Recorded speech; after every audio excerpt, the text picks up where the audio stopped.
हम class 9 chapter gravitation के बहुत ही इंपॉर्टेंट टॉपिक को डिस्कस करने वाले हैं, जिसका नाम है motion of objects under the influence of gravitational force of the अर्थ। जैसे कि आप जानते हैं, जब भी हम किसी बॉडी को अर्थ की सरफेस से एक पर्टिकुलर हाइट पर रिलीज करते हैं तो वो बॉडी अर्थ के सेंटर की तरफ अट्रैक्ट होती है। और इसका कंक्लूजन ये निकाला गया कि अर्थ अपने मास के कारण किसी भी बॉडी को अट्रैक्ट करती है, राइट। और जब कोई बॉडी अट्रैक्ट होती है इट मींस उसमें एक्सेलरेशन प्रोड्यूस होता है, और ग्रेविटेशनल फोर्स के कारण जो एक्सेलरेशन प्रोड्यूस होता है उसको हम कहते हैं एक्सेलरेशन ड्यू टू ग्रेविटी, जिसकी वैल्यू हमने फाइंड आउट की थी 9.8 मीटर पर सेकंड स्क्वायर। और एक्सेलरेशन ड्यू टू ग्रेविटी का फॉर्मूला भी हमने डिस्कस किया था प्रीवियस वीडियो में, G equal to G/r², where G is the gravitational constant, M mass of the earth and R radius of the earth. ये हमने discuss किया था। आप यहाँ पे देख सकते हैं acceleration due to gravity does not depend upon the mass because there is no mass, it is independent of the mass of the object. What is the meaning of this? इसका meaning ये है पूरे universe में जितने भी मास हैं वो same acceleration experience करते हैं when earth apply gravitational force on the object in the whole universe. ये न्यूटन ने ये बताया है कि in the universe every objects attract another object with the force of gravitation. तो यहाँ पर हम यूनिवर्स की बात कर रहे हैं। आप देख सकते हैं ऑल ऑब्जेक्ट्स वेदर होलो और सॉलिड। होलो का मीन्स होता है जो अंदर से खोखला होता है, राइट। और सॉलिड मीन्स जैसे फुटबॉल होती है, बिग और स्मॉल, चाहे हमारा एलिफेंट हो और चाहे हमारा मंकी हो, हैवियर और लाइटर, राइट। चाहे आप स्टोन थ्रो करें चाहे पीस ऑफ पेपर थ्रो करें, should fall at the same rate. सभी हमारे सेम रेट से फॉल होते हैं टुवर्ड द सेंटर। और हमने जी की वैल्यू भी सोल्व आउट की थी, जी इक्वल टू 9.8 मीटर पर सेकंड स्क्वायर, कि अर्थ की सरफेस पर जी की वैल्यू इतनी होती है, राइट। अभी 9.8 मीटर पर सेकंड स्क्वायर का मीनिंग क्या हुआ बेसिकली में आप देख सकते हैं, इसका मीनिंग होगा 9.8 मीटर पर second in 1 second. It means 9.8 metre पर second velocity change in every second. It means this is uniform acceleration because there is a equal amount of change in velocity in equal time interval। और आप देख सकते हैं every 1 second में हमारी velocity 9.8 metre पर second से change हो जाती है। यदि आप बात करें 1 सेकंड की तो 1 सेकंड में कितनी वेलोसिटी है? 1 सेकंड में वेलोसिटी है 9.8। 2 सेकंड में कितनी हो जाएगी? 19.6। और 3 सेकंड में कितनी हो जाएगी? 29.4। तो आप देख सकते हैं कि एवरी पॉइंट पर एवरी सेकंड के बाद हमारी वेलोसिटी चेंज हो जाती है। It means this is the uniform acceleration. और ये बात सबसे पहले हमको गैलीलियो ने बताई। अब क्योंकि साइंटिस्ट फैक्ट पर बात करते हैं, और जैसे कि आप जानते हैं कल हमारे देश में सूर्य ग्रहण था। ज्योतिषी सूर्य ग्रहण को अलग तरीके से देखते हैं और साइंटिस्ट उसको अलग तरीके से देखते हैं। साइंटिस्ट फैक्ट के आधार पर बात करते हैं। साइंटिस्ट ये मानते हैं जब सन और अर्थ के बीच में मून आ जाता है उस कंडीशन में सोलर इक्लिप्स होता है, इट मींस सूर्य ग्रहण होता है, राइट। वो इस अंधविश्वास को नहीं मानते हैं कि सूर्य ग्रहण से कोई दुर्घटना हो सकती है या सूर्य ग्रहण हमारे लिए बुरा हो सकता है। तो वो फैक्ट पर बात करते हैं। गैलीलियो ने भी अपना फैक्ट प्रूफ करने के लिए इटली में पीसा की मीनार, वहां से 2 स्टोन को ड्रॉप किया। इटली में पीसा की मीनार है जो कि झुकी हुई है थोड़ी सी, ठीक है, बड़ी फेमस मीनार है इटली में। तो उन्होंने टावर के टॉप से 2 डिफरेंट मासेस के स्टोन को ड्रॉप किया और उन्होंने टाइम ऑफ डिसेंट देखा कि कितने टाइम में बॉडी हमारी ऊपर से लेकर नीचे आती है। तो उन्होंने ये कंक्लूजन निकाला कि दोनों बॉडीज पर सेम एक्सेलरेशन वर्क करता है। तो गैलीलियो ने अपना कंक्लूजन बता दिया और उसको प्रूव भी करके बता दिया, राइट। तो आइए अब इसको एक एक्टिविटी के थ्रू समझते हैं। Let us consider piece of paper and stone. तो आप देख सकते हैं मेरे 1 हैंड में पेपर का पीस है और सेकंड हैंड में स्टोन है, राइट। यदि हम इन दोनों को एक ही टाइम पर रिलीज कर दें, पीस ऑफ द पेपर को भी और स्टोन को भी, राइट, तो आप ये देखते हैं कि जो स्टोन है वो ग्राउंड पर पहले स्ट्राइक करता है जबकि पेपर बाद में आता है, राइट। अब आपका क्वेश्चन ये हो सकता है कि सर अभी तो आपने बताया कि acceleration due to gravity is same for all objects, it means all objects reach the ground at the same time, but यहाँ तो अलग अलग टाइम पर वापस आ रहे हैं, तो इसका बेसिक रीजन क्या है? तो आइए इसका बेसिक रीजन समझते हैं। तो जैसे कि आप देख सकते हैं कि ये पीस ऑफ पेपर है, इसका सरफेस एरिया वेरी लार्ज है कंपेयर टू इट्स मास।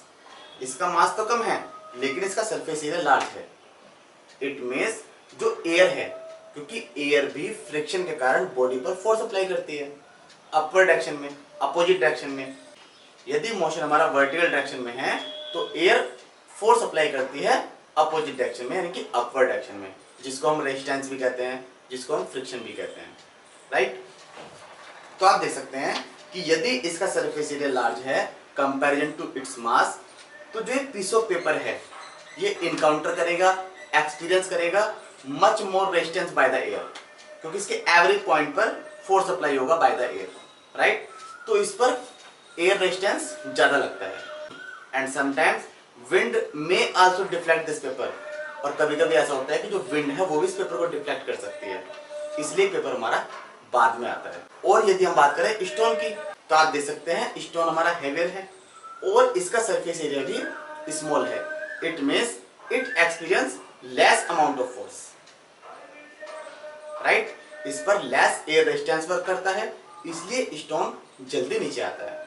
तो अब हमने डिस्कस किया कि जो पीस ऑफ पेपर है और स्टोन है वो अलग अलग टाइम पर नीचे आते हैं। तो जो गैलीलियो ने बात कही है, क्या वो बात गलत है? क्या वो बात रॉन्ग है?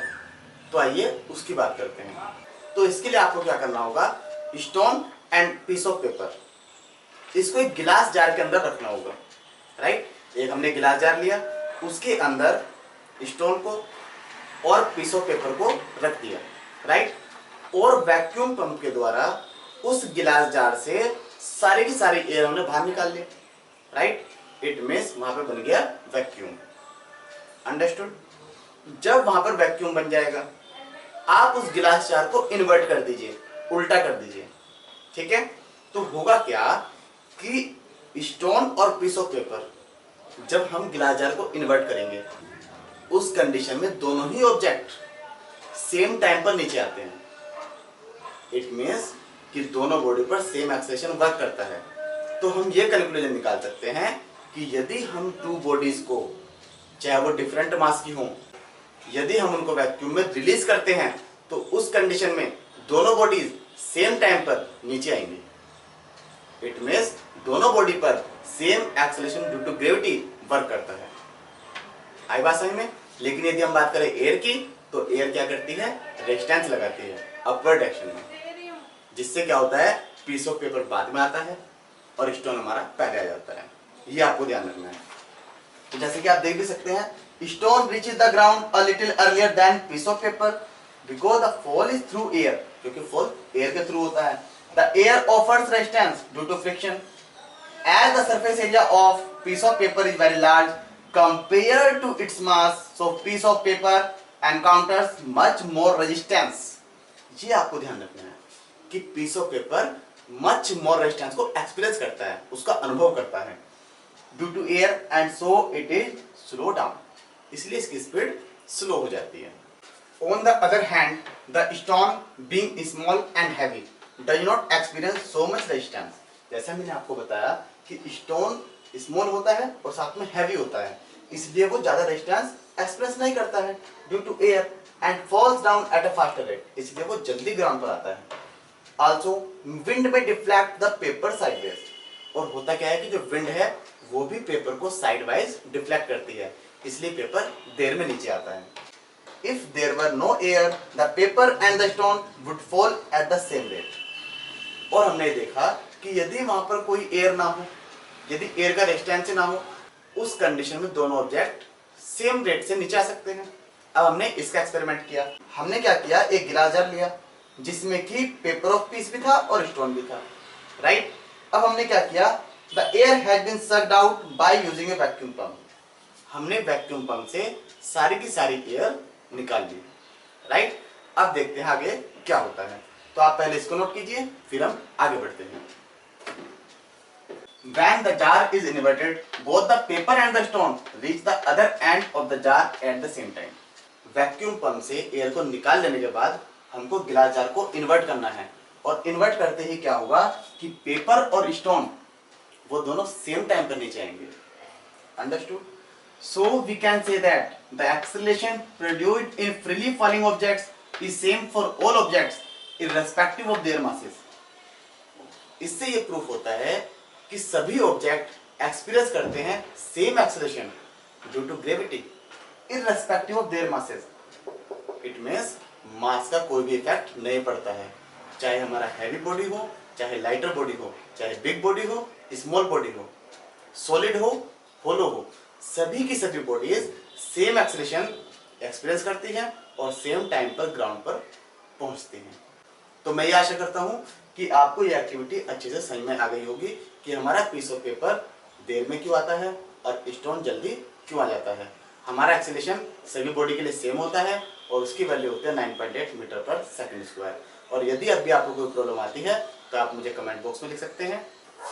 तो आइए अब बात करते हैं equations of motion for freely falling object, कि जब हमारा ऑब्जेक्ट फ्री फॉल करता है उस कंडीशन में इक्वेशन ऑफ मोशन कैसी होती है.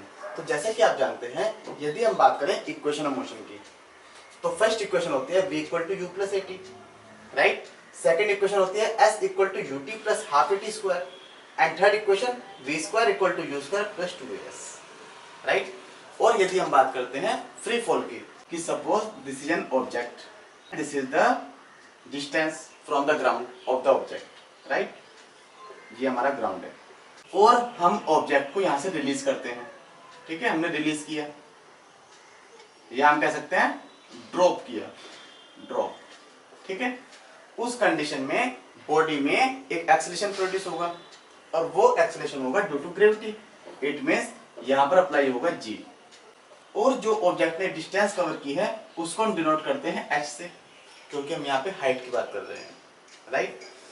तो उसके अकॉर्डिंग यदि हम बात करें फर्स्ट इक्वेशन की, तो v equal to u plus a replace हो जाएगा बेटा g से. ये आपको ध्यान रखना है, क्योंकि जब हम स्टेट मोशन की बात करते हैं तो वहां पर एक्सेलरेशन यूज किया जाता है, और जब हम फ्री फॉल की बात करेंगे तो वहां पर acceleration due to gravity it means g use किया जाएगा.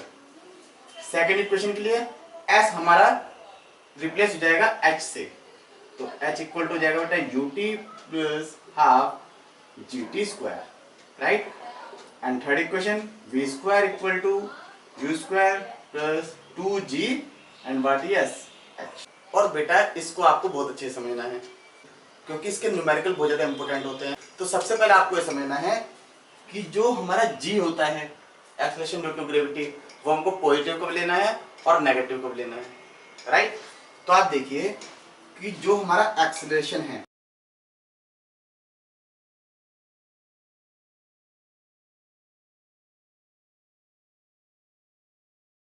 ये आप जानते हैं a equal to v minus u upon T.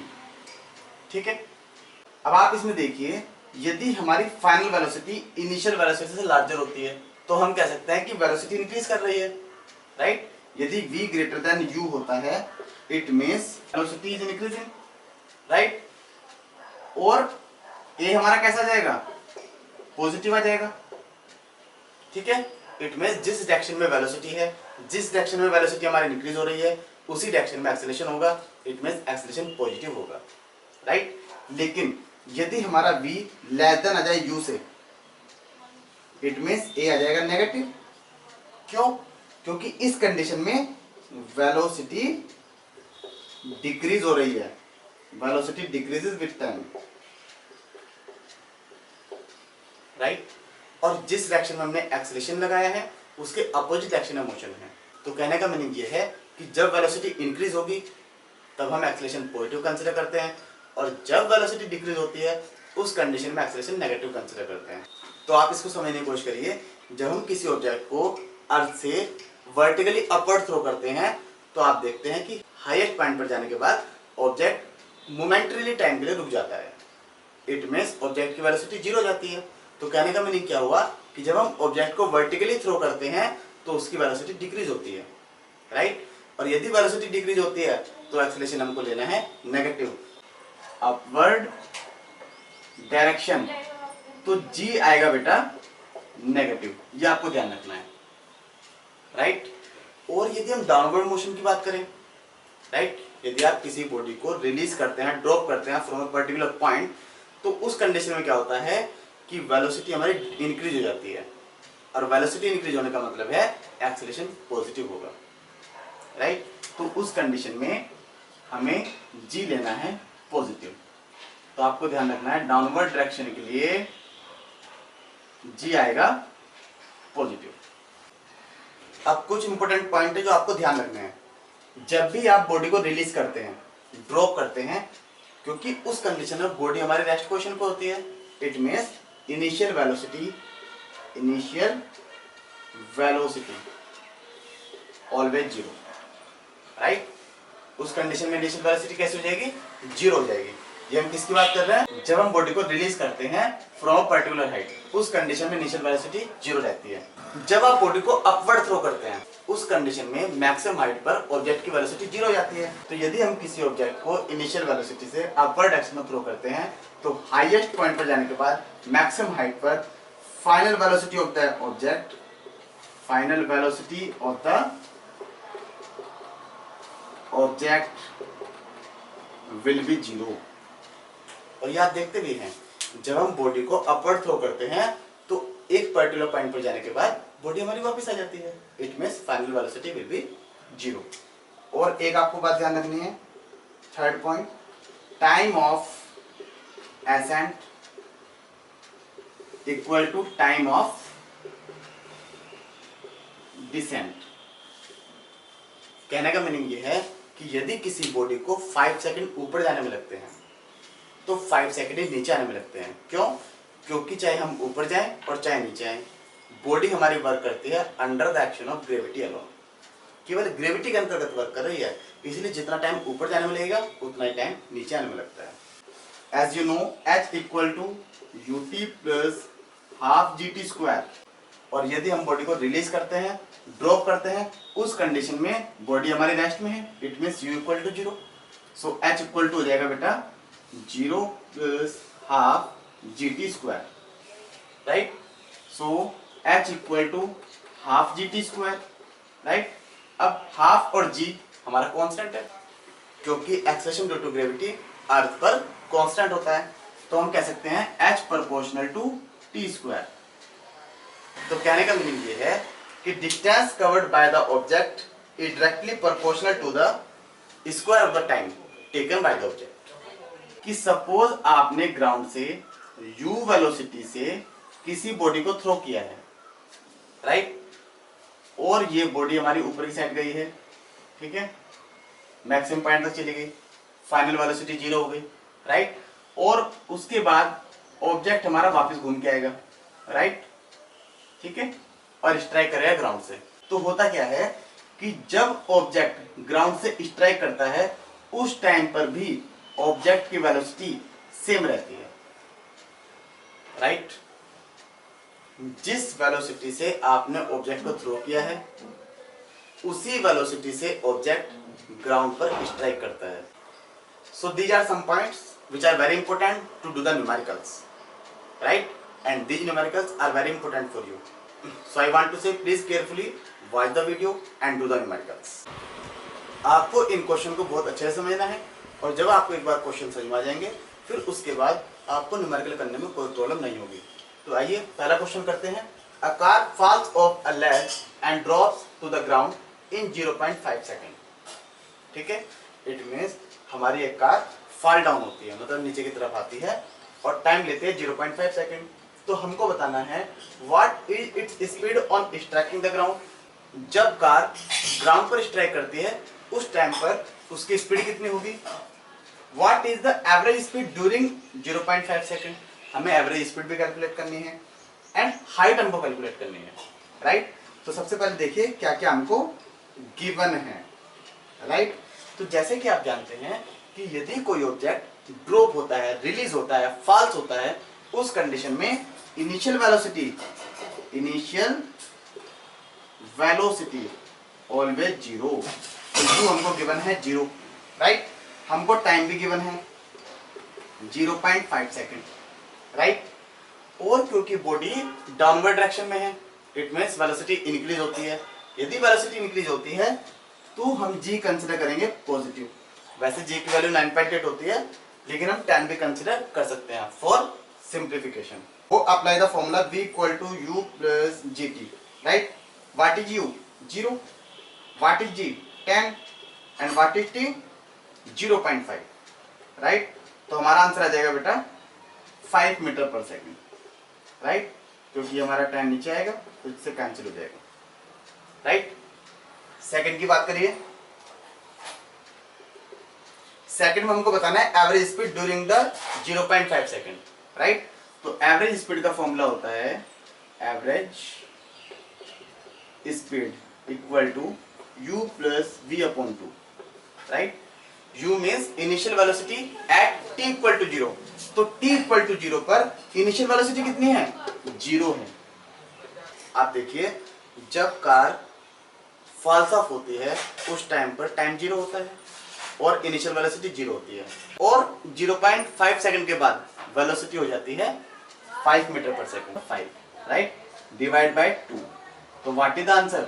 2.5 metre पर सेकंड, राइट। आइए अब बात करते हैं हाइट की, क्योंकि हमें हाइट भी कैलकुलेट करनी है, राइट। तो आप देख सकते हैं u हमारा कितना है बेटा? 0 है। t हमारा कितना है? 0.5 प्लस हाफ इंटू g है 10, 0.5 इंटू 0.5, क्योंकि 2 टाइम्स आएगा, राइट। ये तो हमारा 0 हो जाएगा।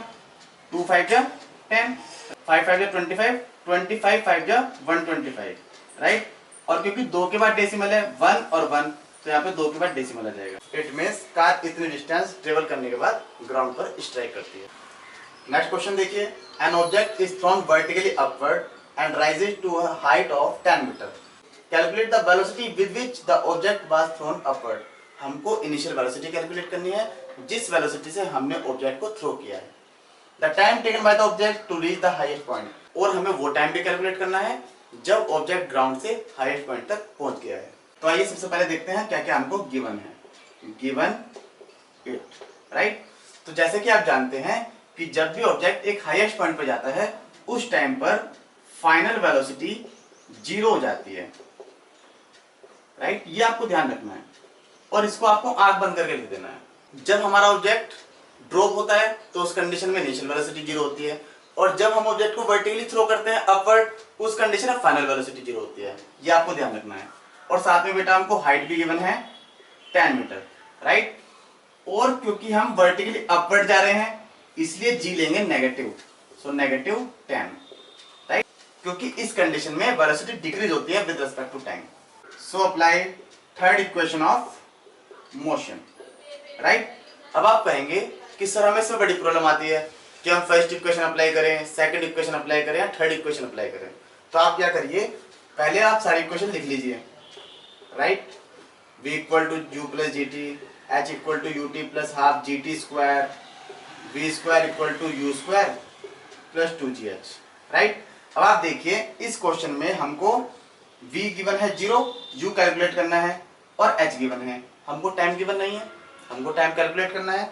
इट मींस इन दो इक्वेशन को अप्लाई नहीं कर सकते u कैलकुलेट करने के लिए, इसलिए हम थर्ड इक्वेशन अप्लाई करते हैं। और जब हमारे पास u कैलकुलेट हो जाएगा फिर हम इन दोनों इक्वेशन से t कैलकुलेट कर सकते हैं, राइट। तो इसलिए हम थर्ड इक्वेशन यहाँ पर यूज करते हैं, राइट। तो v हमको गिवन है 0, तो 0 का स्क्वायर, u हमको कैलकुलेट करना है -2 into what is g 10 and what is h also 10, right. So 0 का square equal to u square minus कितना आ जाएगा बेटा 200 आ जाएगा, right. So u square equal to हो जाएगा 200, right. u equal to root 200, right. u equal to root, हम इसको ब्रेक कर सकते हैं 2 इंटू 10 इंटू 10। आप देख सकते हैं कि 2 का पेयर बाहर आ जाएगा, 10 रूट 2 हो जाएगा, राइट। और यदि आप यहाँ पे रूट 2 की वैल्यू पुट अप करें 1.414, राइट, तो आंसर आ जाएगा 14.14 मीटर पर सेकेंड। इट मीन्स हमने इतनी वेलोसिटी से ऑब्जेक्ट को वर्टिकली अपवर्ड थ्रो किया है। तो आइए अब बात करते हैं टाइम की। We apply first equation of motion, right.